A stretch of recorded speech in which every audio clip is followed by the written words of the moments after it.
welcome back for a brand new episode of The Witching Hour. We are here on the Interviews YouTube channel because Haleigh and I have a very special guest this time around. It's Michael Chaves, the director of The Conjuring 3, The Conjuring, The Devil Made Me Do It. Hello, it's so good to see you and congratulations. Oh, thank you guys. I am so excited to be here. We're really excited to talk to you about your movie, but also make sure our viewers know a little more about you than they might at this point. So I kind of wanted to start by going back to the very, very beginning. What is the moment that you realized you have to be a filmmaker? I think just as a kid, I love making movies with my friends. I would make comics and, it's so funny. I was telling someone about this that, someone was asking me what was my first horror movie that I saw. And I think it might've been one of the Nightmare on Elm Streets. I think it was like Nightmare on Elm Street 3 or 4. And I saw it on VHS and, that was fascinating. And honestly, I connected with Freddy so much more than I think a lot of the, the other, 80s horror monsters. And I just thought that, the idea was fascinating. And, those movies were so just bizarre and bold, and his personality, especially as the series went on, kind of, really, got really wild. And, it kind of also began this like love of just like New Line movies and New Line horror movies. And I was telling someone how there, as a kid, when I was drawing comics, I would put the New Line logo at the top of the comics.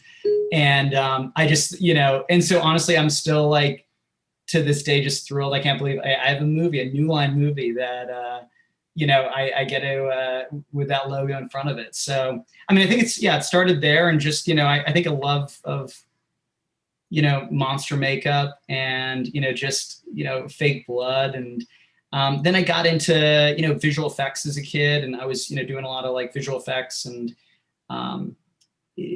that kind of evolved. And, I think that, it's interesting because I think that, the stuff I really love is a hybrid of the two, where, there's those practical effects. We have a lot of practical effects in the movie, but, there's, artful use of CG. And I think it's, the hybrid, it's I don't think, nowadays you can totally abandon digital filmmaking or, CG elements, even though I think that we're always, I think, trying to get away from it in, different respects. But yeah, I think that, that's probably a long-winded answer for, the beginning.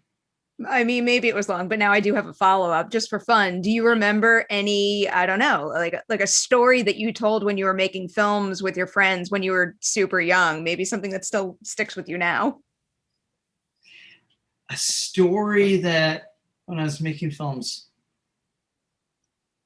I don't know. I had a similar question that might help.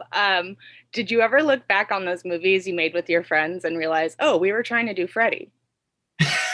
Well, we did do a lot of, whenever there was like a history project or something, or we had to, do any report, I would always take the option of doing a video report and, always some kind of, reenaction or depiction of it. And they would always just end in these kind of bloody scenes, or they'd always be, it's like, how can I get makeup and blood into the War of 1812? So that's a good topic for it. Yeah. My first There's a lot of blood. Was Dream Warriors, so I completely relate to your coming into horror. That was your first one?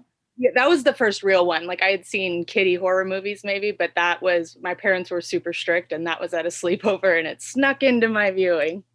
It's funny, that might have been mine also. I keep on, because that and also the fourth one blend in together. And definitely there's the waterbed in the fourth one, which I have, shamelessly pay homage to in the film. But yeah, no, it's amazing. It's funny because I think that, I think there's so many people who are hungry to see, a reboot or a remake or a continuation of that series. I think it's also so loaded. I think it's, and some people I think who didn't grow up with it or don't appreciate the magic there, it's almost stigmatized also. It's like they don't understand what's so awesome about Freddy. And I think, but I see the inspiration of it in like Christopher Nolan films. You look at Inception and, you know, slipping into dreams and rooms that rotate on themselves. I mean, it was all done in, you know, Nightmare on Elm Street. I like this idea of 6 Degrees of Kevin Bacon, but playing the game with Nightmare on Elm Street. Yes. Yeah, exactly. So what would you say is the moment that all of it felt real? Because it's one thing to say, you know, I want to grow up and I want to be a filmmaker. It's another to have that moment where the dream feels attainable. So is there any specific thing that kind of launched you to that next tier? You know, it's a combination of, I was always preposterously saying like, I'm a director. From like, you know, I was 15, I'm like, I'm going to be a director. You know, I'm a director. And so in one way I was, you know, just brazenly claiming it, you know, even when I wasn't getting paid for it or anything.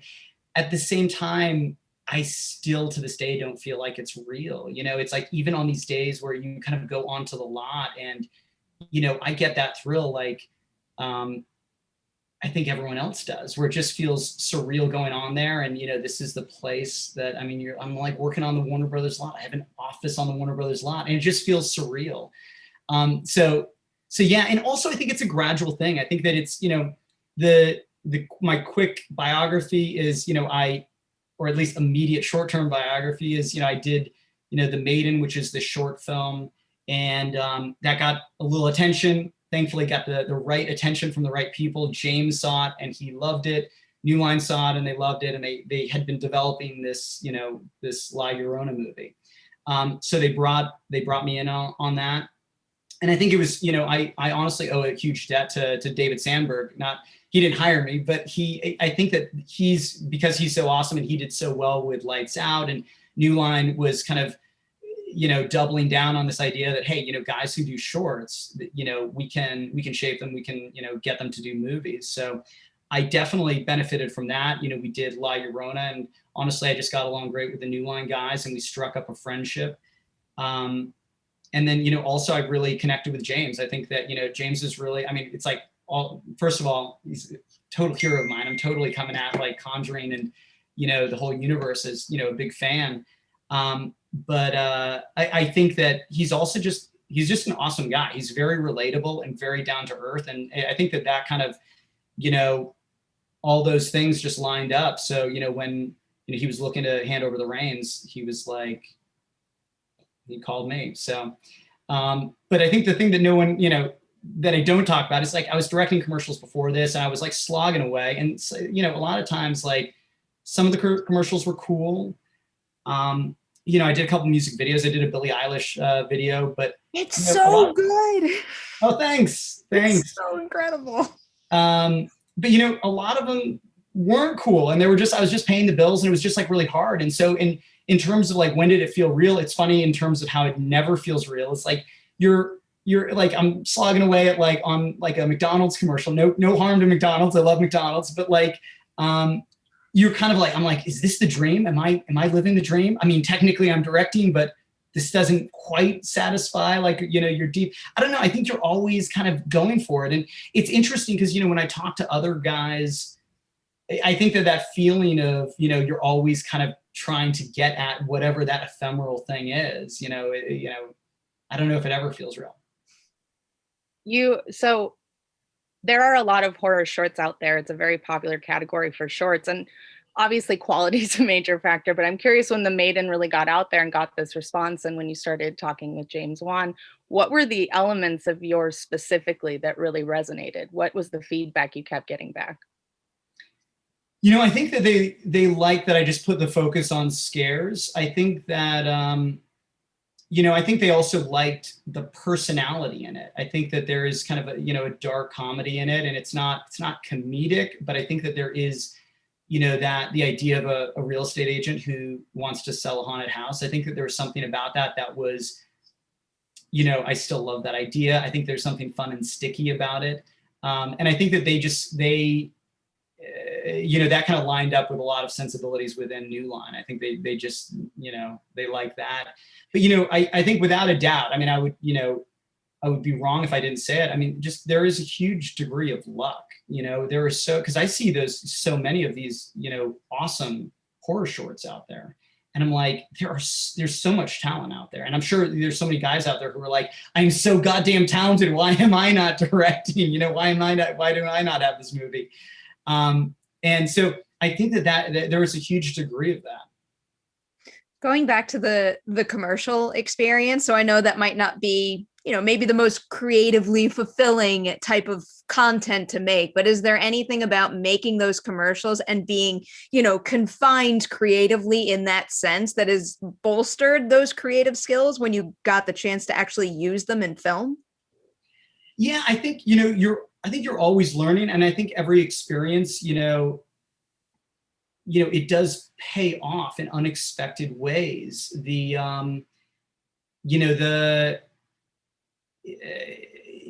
It's funny, like back to the McDonald's commercial. I didn't do a lot of McDonald's. I've only done a handful, but one of the things that, the great thing about commercials, the big headline is that you get a chance to work with a bunch of different people with a bunch of different, each commercial has a different problem that you're trying to solve.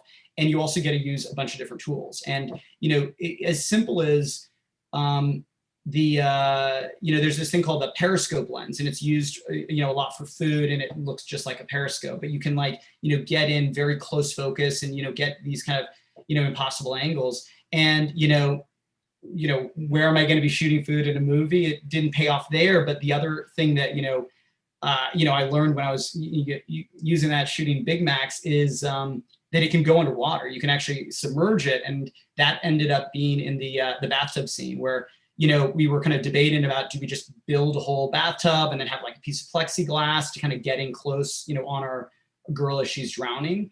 And I was like, well, we could just use the periscope lens. And it was something that you can just kind of get right in there. And it's, one of those things that, because, it's not always, those solutions aren't always offered. And, sometimes hopefully you're working with the right guys who, suggest that, but, sometimes it's just like your own experience. And I think it's those type of things where, you get to work with, a variety of different tools. And then I think also it's just being able to synthesize ideas and work with different people, whether it's like you're working with an advertising agency or a client, and, understanding that everybody has needs. And, the big thing with when you're making a movie, especially a studio movie, is there's so many voices, there's so many ideas, and very valid ideas, that you can't just dismiss. You can't be, well, I guess you could, there's lots of guys who do that and just, they make their own movie.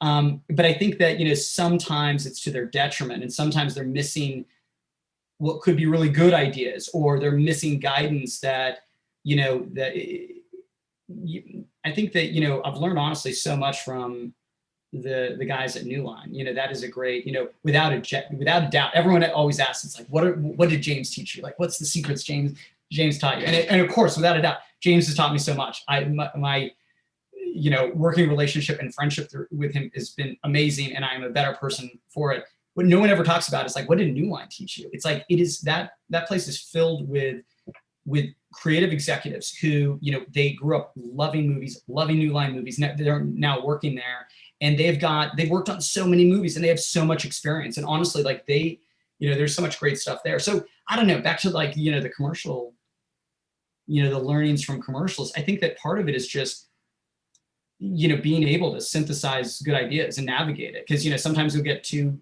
conflicting awesome ideas, and what road do you take? I also wanted to jump back to Bury a Friend for a minute, because I'm a big fan of Billie Eilish. Who isn't? Everyone I know loves that music video. I did not realize he directed that until very recently while researching for this podcast.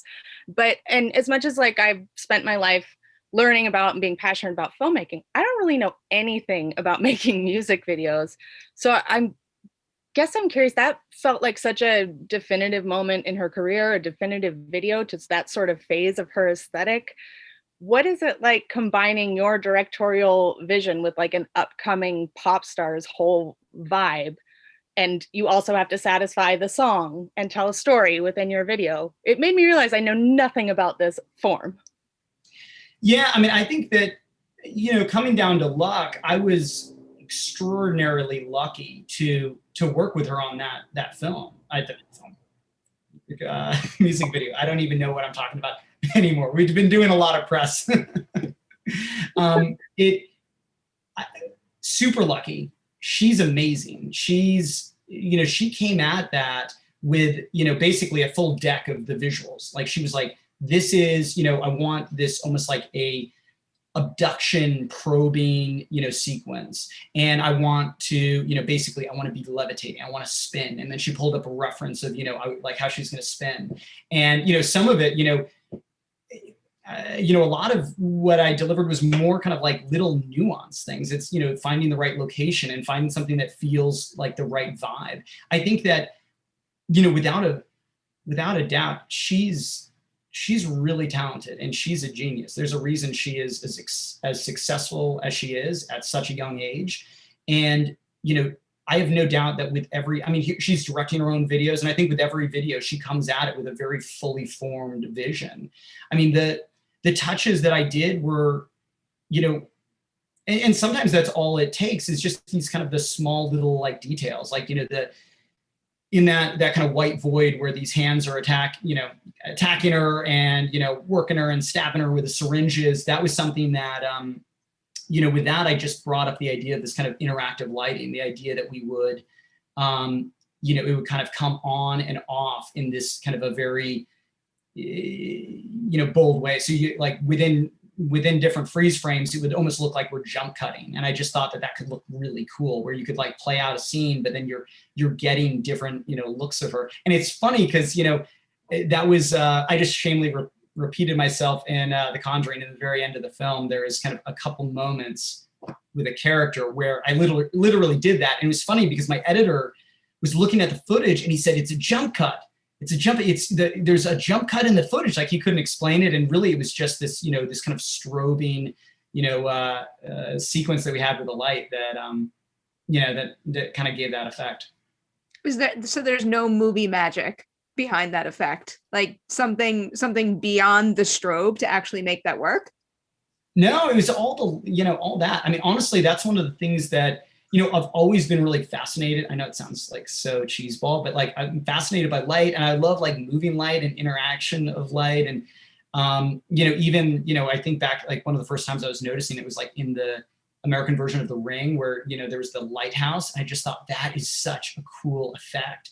And just like, it was something that I wanted to play with a lot in this movie is, not just, using light in a targeted way and kind of using it to kind of, accent moments and, not just, it doesn't need to be like the jump scare. It doesn't need to like reveal the demon or something, but it can actually like, you can kind of bring it in. Like there's the scene in the motel where Lorraine is, remembering something that happened earlier in the movie. And, there was a lot of, it might've even been written where it was a flashback to what happened. So we were tying it in. And I just thought, we had seen it basically an hour ago. There's no reason to actually do a flashback to it, but we could almost evoke that feeling of a memory by just having like light passing by, like cars, like in the parking lot. And there was something about that. I was like, I like the way it came out. I thought it looked cool. I don't know if anyone's like distracted. Like, why is there so many lights going on through the hotel room?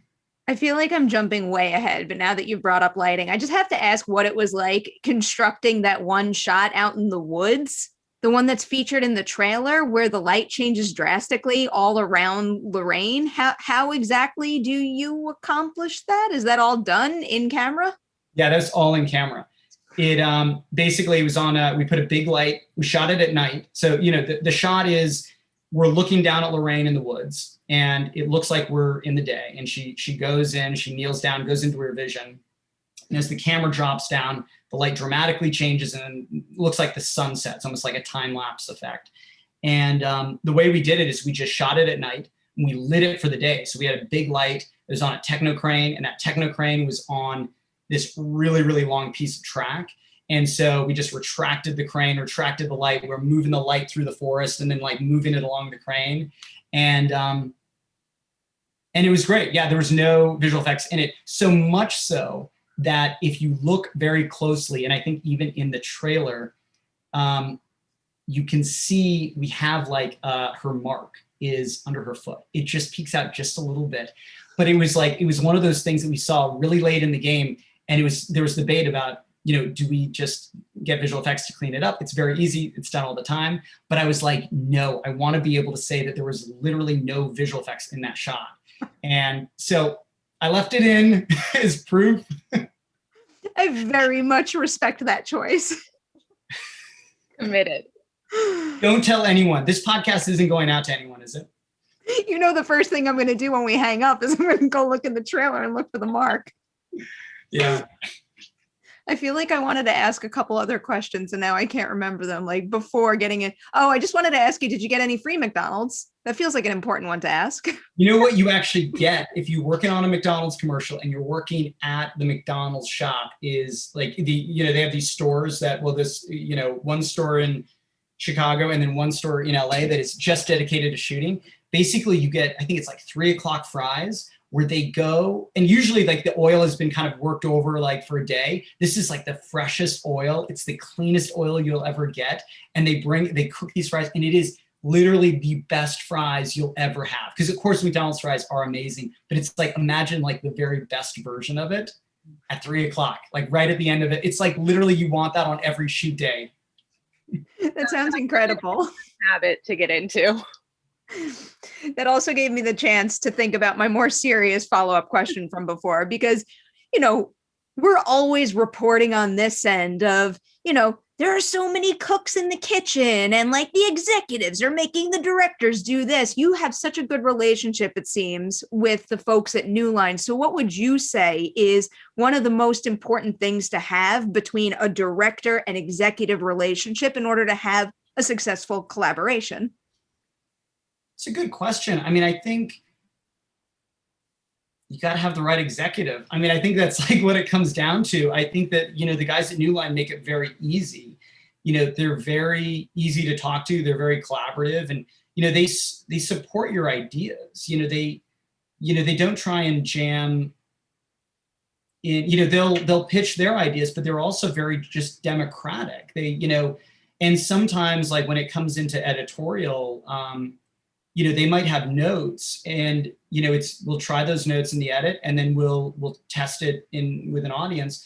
And yeah, I've seen it go both ways. Sometimes it's a note where I'm like, I don't know if that's going to work, and it works. And without a doubt, you're going to use that. And they never say like, told you so. It's always just like this kind of like, let's test it. Let's see if this idea works. And, I think that those environments, I mean, that's the way it should be. It should be best idea wins. It should be, there should be a safe place so you could, develop and work on things. I mean, there's this, everybody loves Pixar. There's this great book on Pixar. I think Ed Catmull wrote it, called Creativity Incorporated. Do you guys read that? I should read that. I'm obsessed with Pixar.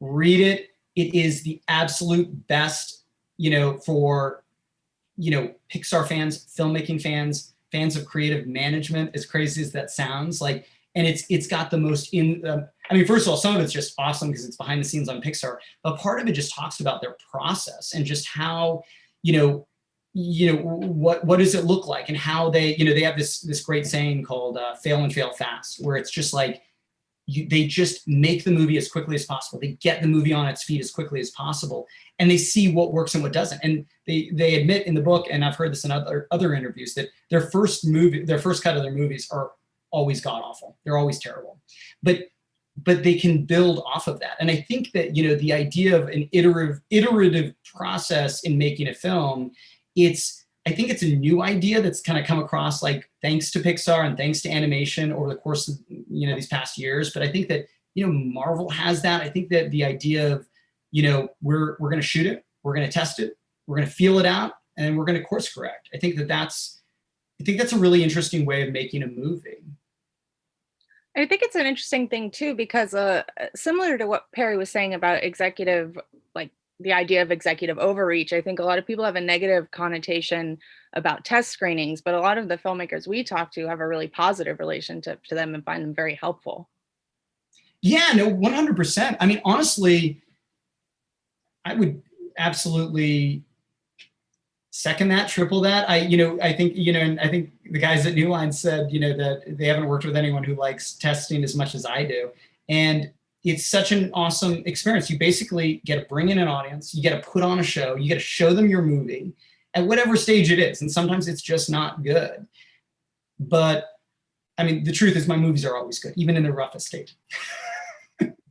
But you get to just put it on its feet, and then you get to see what's working. And it is so clarifying for a filmmaker, I think for a creative person, because I mean, it's easy in anything that's creative to get sidelined on something that's irrelevant. There's sometimes I'll look at a shot and I'll be like, this composition is terrible.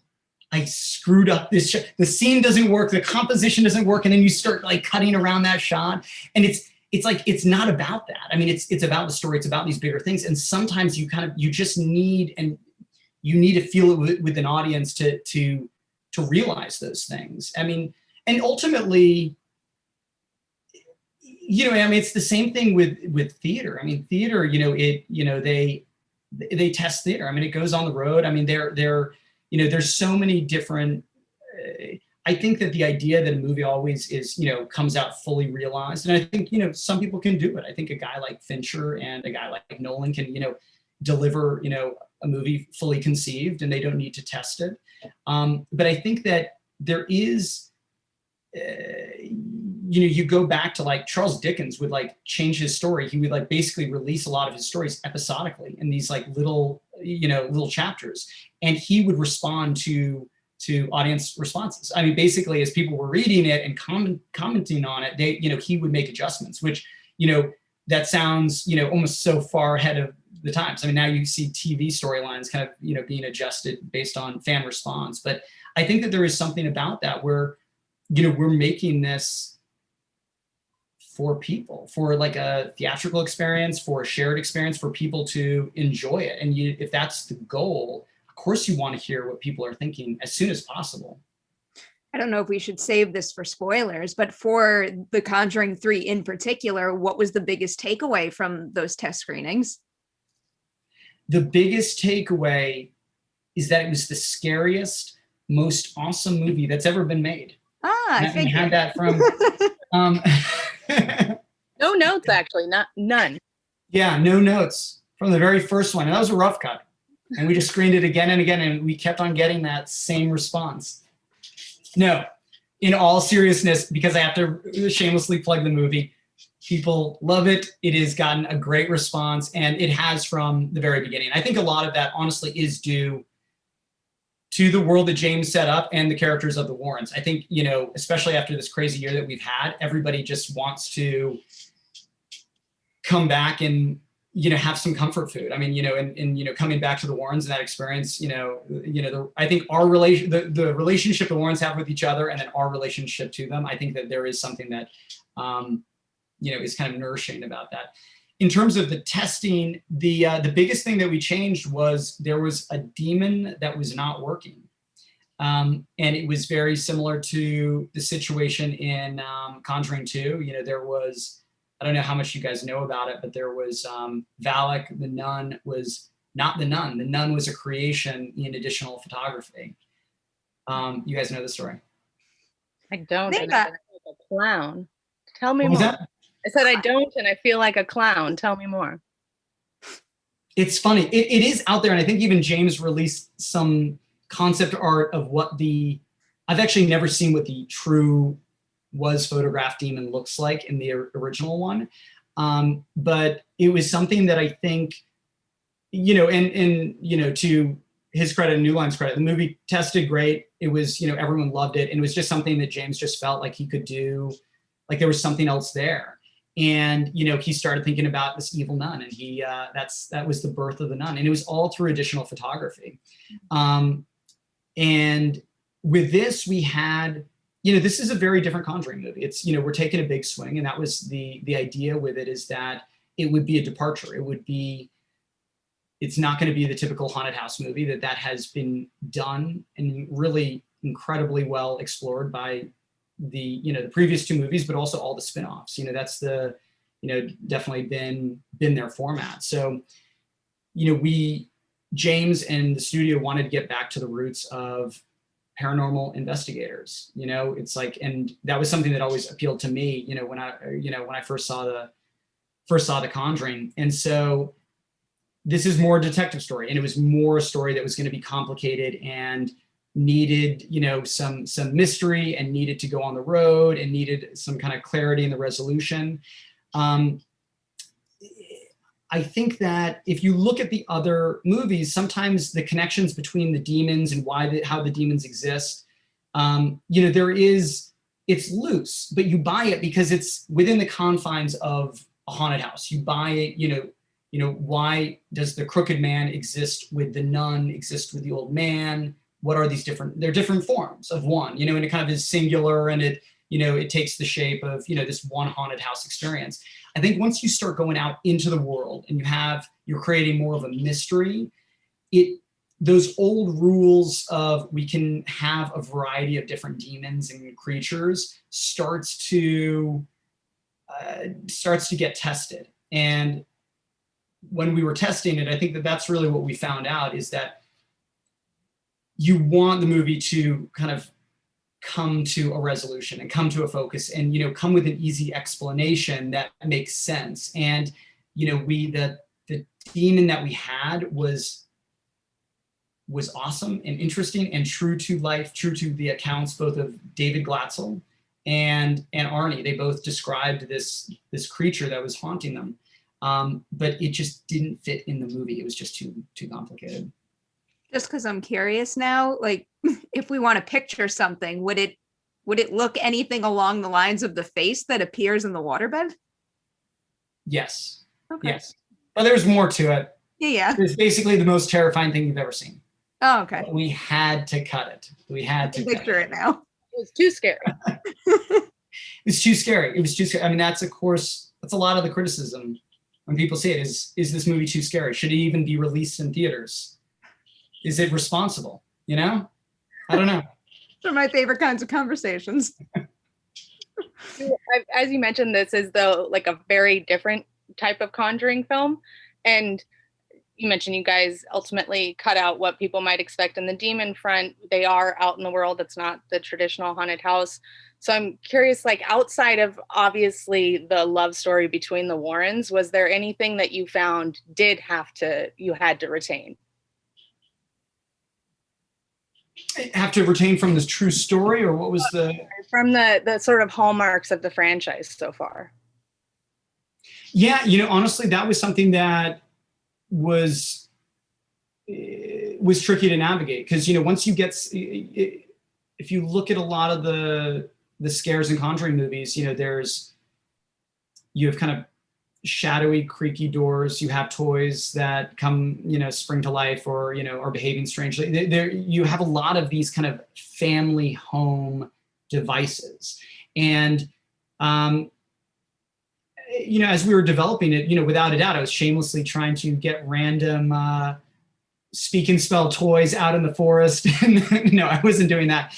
But, like, you know, you try and think, like, well, what is, you know, we're in the forest, the Warrens have never been in the forest, you know, what is the experience that's going to be in there? And I think that, you know, with that, some of it just, you know, the movie needed to take its own leap forward and become its own thing. I think that, you know, as she connects to the, you know, the events that happened in the forest, that, you know, it's a murder sequence.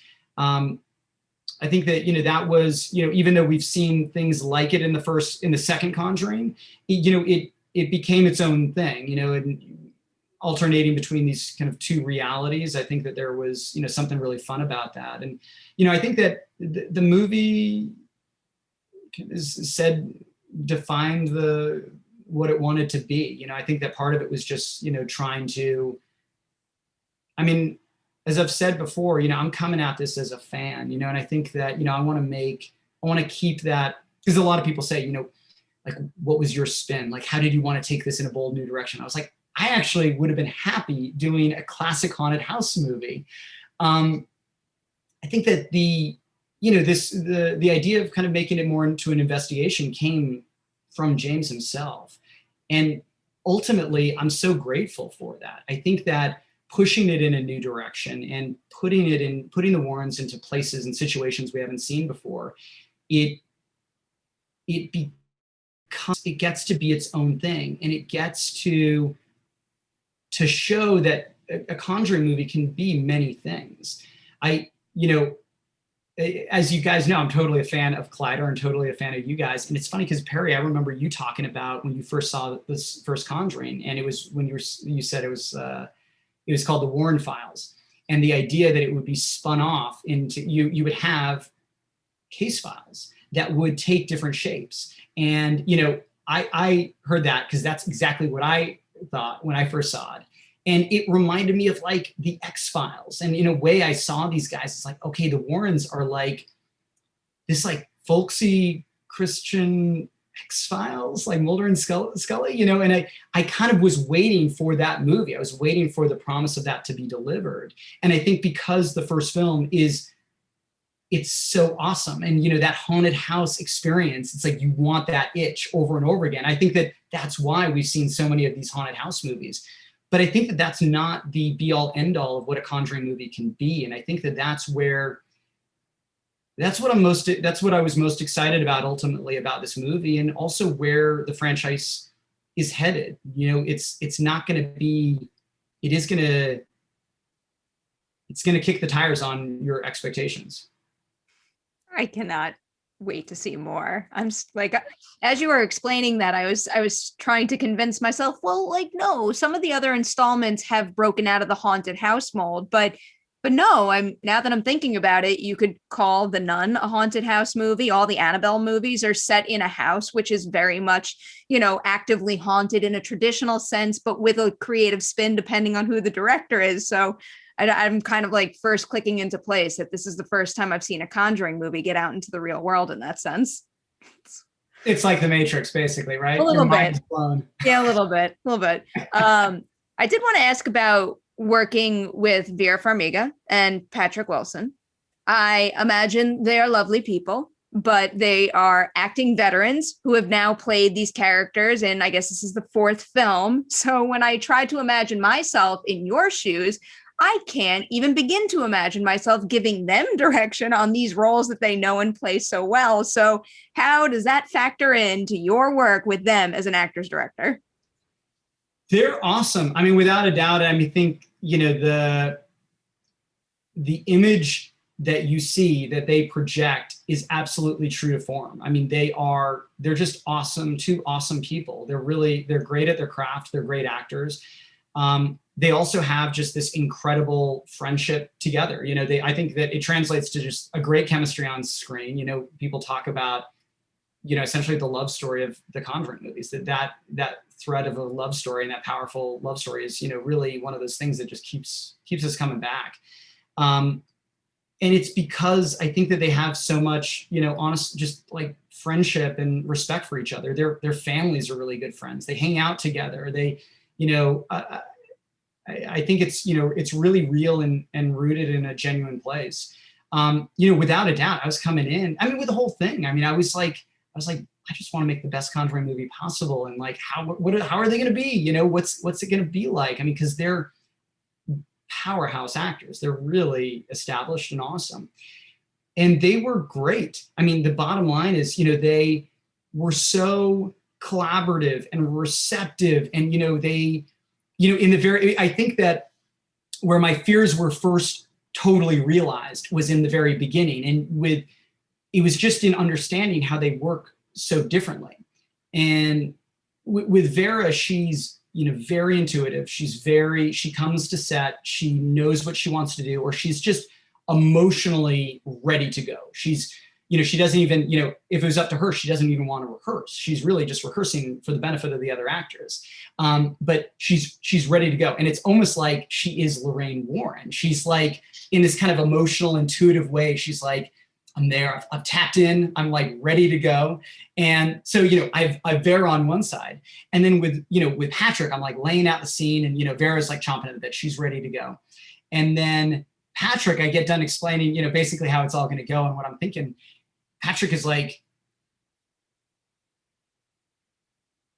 okay, so we're starting over here, and you want me to go over here. And he's like asking these questions. And I'm like, oh my God, why is Patrick Wilson asking so many questions? Did I do something wrong? Is this wrong? And he kind of keeps on going. He's like, so I start here and I walk over here and this is where you want me to say that line. And I'm like, yes. He kind of goes through it and he's kind of like thinking, he's like, but wait a second. Okay, let me, but he like goes through it. And what I realized, like after kind of like going through the process for the first couple of days, is like, he's just talking it out. He's just like, and in a way, he's like kicking the tires on the scene. Like he really wants to verbalize it and experience it. And, you know, almost like a pilot kind of goes through the checklist of like, I got this, and I'm ready to take off. Like he kind of wants to kind of go through everything. And it's funny because then Vera's waiting there patiently. Like, obviously this is not her first time working with Patrick. And he's just kind of like really talking it out. And where at first I was like, oh my God, this is exactly what I was worried about. He's not going to listen to my direction. He's like, it's not going to, you know, it's like, I'm going to be totally wrong. But then it was like, oh no, this is awesome. Like, first of all, I'm directing a Conjuring movie. I'm working with Patrick and Vera, but like, you know, it's like, it's his process. And that actually was so informative to me. I mean, of course, every creative person comes at things differently. Everyone works differently, but it was actually like, I learned a lot from that just in terms of, it's good to kind of almost just like verbalize what you're doing. You know, sometimes you kind of get into a situation, and I think he probably has developed that after not asking those questions, after going into scenes and like finding himself in a situation where he was like, wait a second, hold on, now I'm on the other side of the room and I'm supposed to get to there. What is, you know, and I think that like that was really informative. And honestly, like I learned, you know, just in terms of, I mean, how awesome that was. But they're always down to go with it. They're, you know, and they're just like I was saying with you know, the guys at New Line, you know, they want to take your ideas and make it awesome. They want to get the best version of it. You know, they're not there to challenge it. I mean, they're the best like team players possible. So yeah. I like hearing that about them. Doesn't surprise me. Haleigh, should we put the spoiler warning on? I feel like we might need this time for that. All right, this is it, guys. If you have not seen The Conjuring, The Devil Made Me Do It, know that it's in theaters and available on HBO Max on June 4th. Go check it out, and then you'll be able to watch the rest of this video.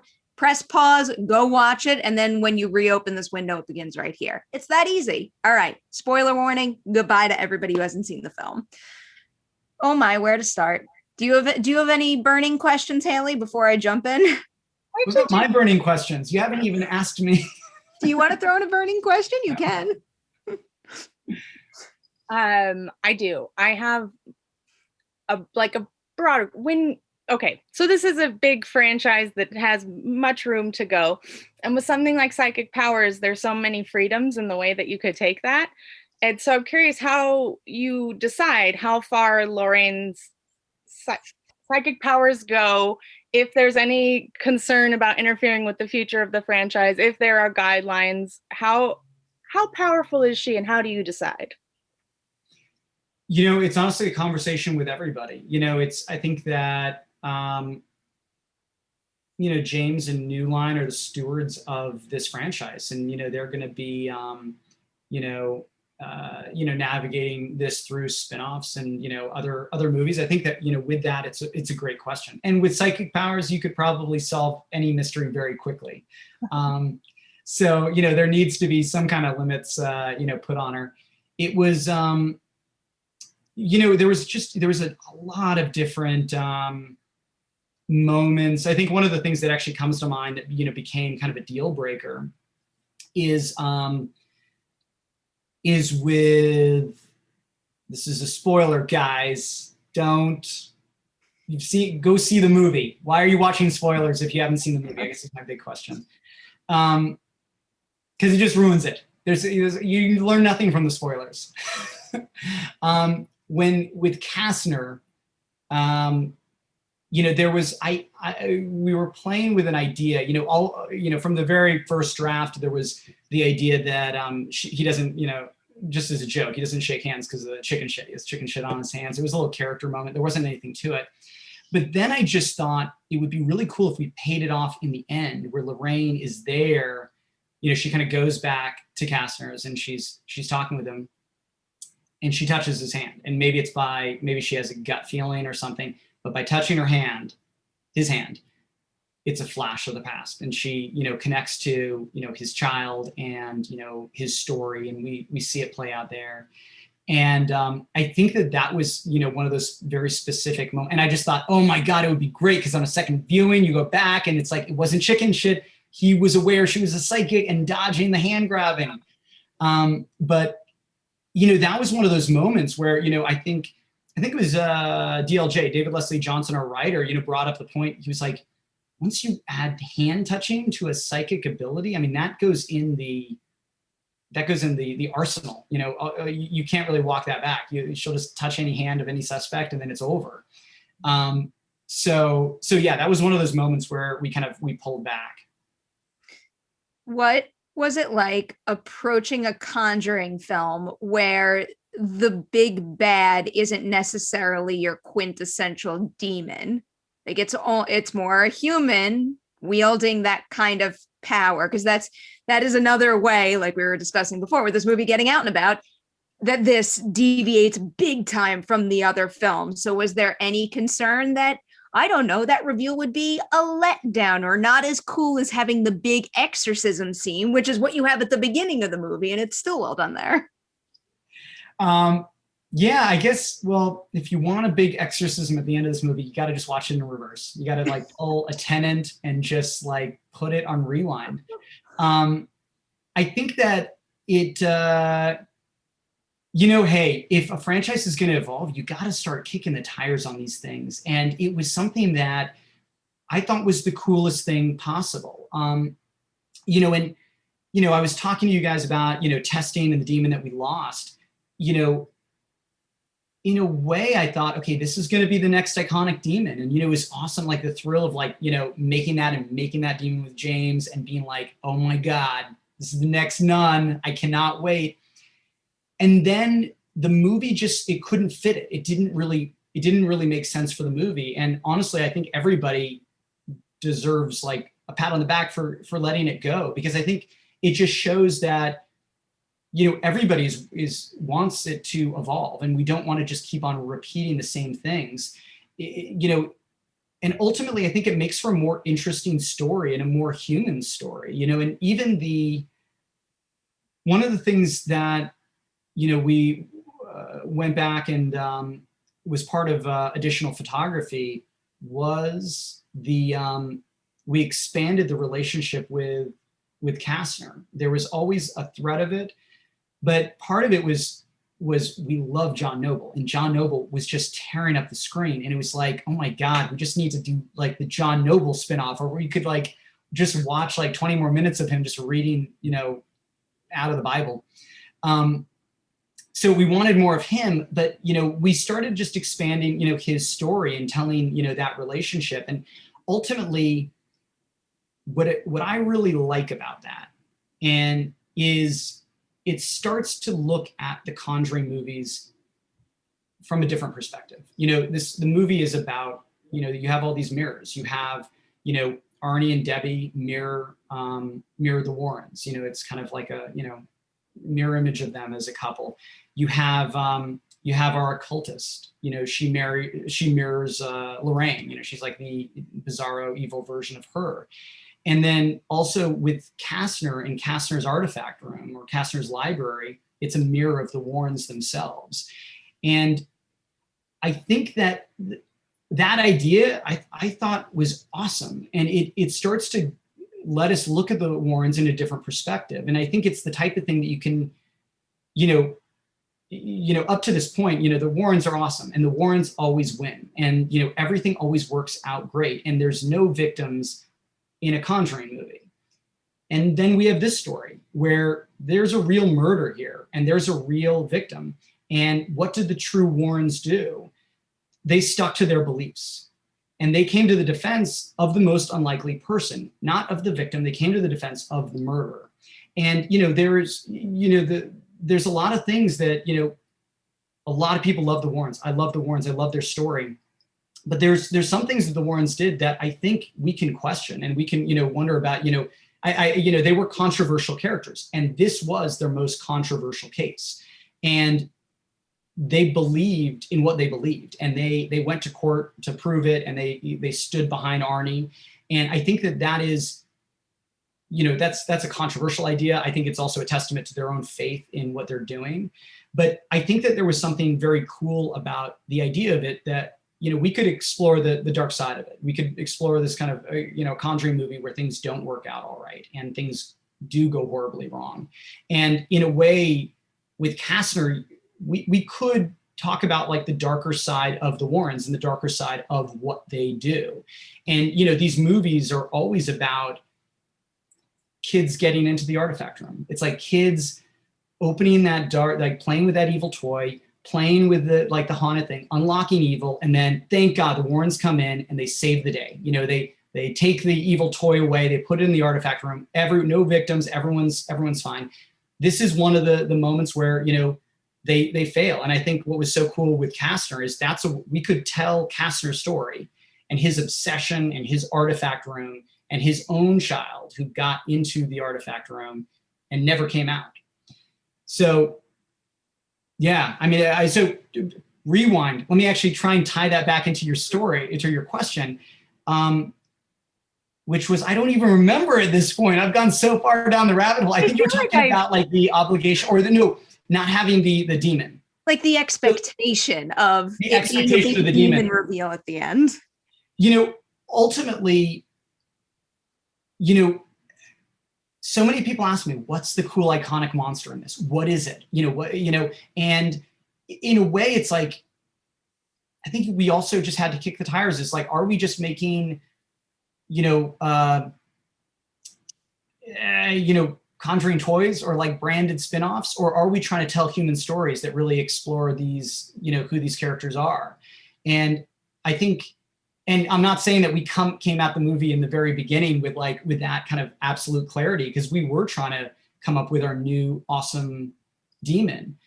But I do think that there was something really powerful about the idea of trying to tell the most human Warren story and tell it both with the Warrens and then also with their other characters. You could still tell a human story, and a story that warrants things like Conjuring Funko Pops. Like, I would still buy them, whether there's a demon in this one or not. Are you saying there's not going to be a Kastner Funko Pop? I mean, he is so the iconic Funko Pop. If they made it and he was included, I would need the whole set. I think people would buy an Ed Warren with a cane Funko. Yeah, right? I second that. All right. Do you have anything else? We only have a couple minutes, Haleigh. So do we want to do our last two or another spoiler? I was going to pose that to you. I'm happy to move on to the last two. All right. Let's move on, and I'll give you the honor, Haleigh. We always ask our guests the same last two questions. Haleigh, do you want to pick one first? You know what I'm going to pick. Yeah, probably. It's everyone's favorite. Do you have any pets? Any pets? Yes. Tell us about your pets if you have them. I had a cat that passed away during La Llorona. So, yeah. I'm sorry to hear she's that. with me in spirit. I have two little kids who are kind of like animals. I demand animals. I feel like as animal lovers, we often forget that like some people have human pets, children. It's like every time my sister talks about my niece, I'm always like, yeah, well, Dewey, my cat, did this yesterday. Yeah, it's well, they can go to the bathroom and the toilet eventually. So there's that. A plus. But I've seen cats that can do the same. So I don't know. I'd be very impressed if Dewey ever did that. It's not happening. Our other last question is always, what is some piece of genre storytelling that you've experienced recently that you would recommend to our viewers? It could be something new, something old, a movie, a show, a comic, you name it. Possessor. I thought that was awesome. Very, very good choice. We're big Possessor fans here. Yeah. Great. Go and see it, guys. After you've seen The Conjuring, The Devil Made Me Do It in theaters, and then also started a subscription for HBO Max. Then go see Possessor. But I'm going to rip off of your gift for self-promotion and say, after you do all those things, then go listen to our Witching Hour interview with Brandon Cronenberg. I got to hear that. It was a good conversation. But also, if anyone's still here that hasn't seen the movie, what's wrong with you? But I'll just take this opportunity to plug it again and let you know that it's available in theaters and on HBO Max. And if you have anyone in your life who has not seen it, tell them to go see it and just continue spreading the love. Michael, thank you so much for joining us for the Witching Hour. We appreciate your time and all of your stories. I love hearing about this. Congratulations. And thank you again. I was about to not do our outro. Do it, Perri. I was like about to do like a very traditional wrap it up and move on. This is it. It's over. You have officially survived the Witching Hour.